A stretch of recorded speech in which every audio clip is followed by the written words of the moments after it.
মালদা রতুয়ায় প্রচার করছেন, road show করছেন দেব। সরাসরি এই ছবি আপনারা দেখতে পাচ্ছেন। আপনারা জানেন যে তৃতীয় দফায় মালদার 2টি লোকসভা কেন্দ্রে ভোট রয়েছে এবং মুর্শিদাবাদের 2টি লোকসভা কেন্দ্র রয়েছে। মালদা রতুয়ায় এই মুহূর্তে প্রচার করছেন দেব। আমি সরাসরি কথা বলবো আমাদের প্রতিনিধি অর্ণব মুখোপাধ্যায়ের সঙ্গে। অর্ণব, আপনাকে দেখাও ছবিটা। দেখো, রতুয়া স্টেডিয়াম থেকে দেবের এই রোড শো শুরু হয়েছে। কিছুক্ষণ আগেই দেব এসছেন এবং আমরা দেখতে পাচ্ছি এই রোড শো শুরু হওয়ার কথা ছিল 11টা থেকে এবং 12টায় এই রোড শো শেষ হওয়ার কথা ছিল।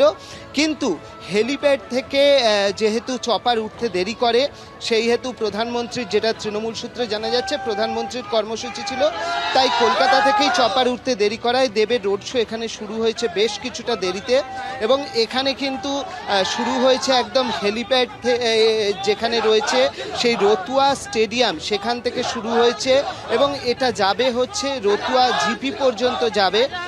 এবং অন্যান্য বারে আমরা যেরকমভাবে দেখি যে সেই রকমই উন্মাদনা দেবকে ঘিরে দেখা যাচ্ছে এবং প্রসূন বন্দ্যোপাধ্যায়, মালদা উত্তরের যিনি প্রার্থী রয়েছেন, তার সমর্থনে আজকে দেবের এই রোড শো।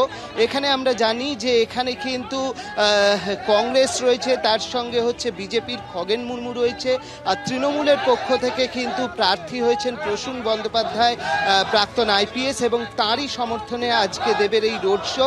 এবং যেটা শুরু হয়েছে রতুয়া স্টেডিয়াম থেকে এবং সেটা যাবে হচ্ছে রতুয়া গ্রাম পঞ্চায়েত পর্যন্ত। স্বাভাবিকভাবে দেব এখানে নাবার সঙ্গে সঙ্গেই তাকে ঘিরে উন্মাদনা তৈরি হয়, মানুষজন তার কাছে পৌঁছানোর চেষ্টা করেন। পুলিশ বাধা দিলে তখন দেখা যায় যে ফের সেই দেব এগিয়ে আসেন। যারা এগিয়ে আসার চেষ্টা করছিলেন তাদেরকে নিজের কাছে ডেকে নেন, ডেকে ছবি তোলেন, তাদেরকে কখনো সই বিলোন। এবং তারপরে এই মুহূর্তে আমরা দেখতে পাচ্ছি যে রাস্তা দিয়ে তার এই যে রোড শো, সেই রোড শো শুরু হয়েছে এবং তার সঙ্গে রয়েছেন, তার পাশেই প্রার্থী রয়েছেন, সেই প্রার্থীকে নিয়ে এবং সেই সঙ্গে এখানকার রতুয়ার যিনি বিধায়ক রয়েছেন, এছাড়া তৃণমূলের জেলা সভাপতি, তাদেরকে নিয়ে কিন্তু এই রোড শো এই মুহূর্তে চলছে। এবং আমরা যেরকমভাবে দেখতে পাচ্ছি যে এই রোড শো এই মুহূর্তে প্রায় 1টা বাজতে চলেছে। এই দুপুর রোদ্দুরে তার মাঝখানেই চলছে এই রোড শো, যে রোড শোতে অংশ নিয়েছেন দেব, এবং তাকে দেখার জন্য স্বাভাবিকভাবেই উন্মাদনা রয়েছে। একেবারে সেই ছবিতে সেই উন্মাদনার ছবি ধরা পড়ছে, যেখানে মালদা উত্তরে তৃণমূল কংগ্রেস প্রার্থীর সমর্থনে রোড শো করছেন দেব।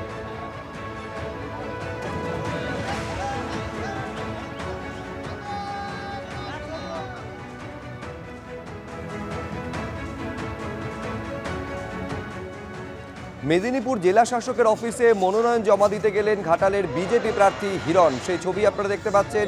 হিরণ চট্টোপাধ্যায়, ঘাটালের বিজেপি প্রার্থী, তিনি মনোনয়ন জমা দিলেন আজ মেদিনীপুর জেলা শাসকের অফিসে। একেবারে ট্রেনে চড়ে তিনি মেদিনীপুর জেলা শাসকের অফিসে মনোনয়ন জমা দিলেন, নমিনেশন ফাইল করলেন।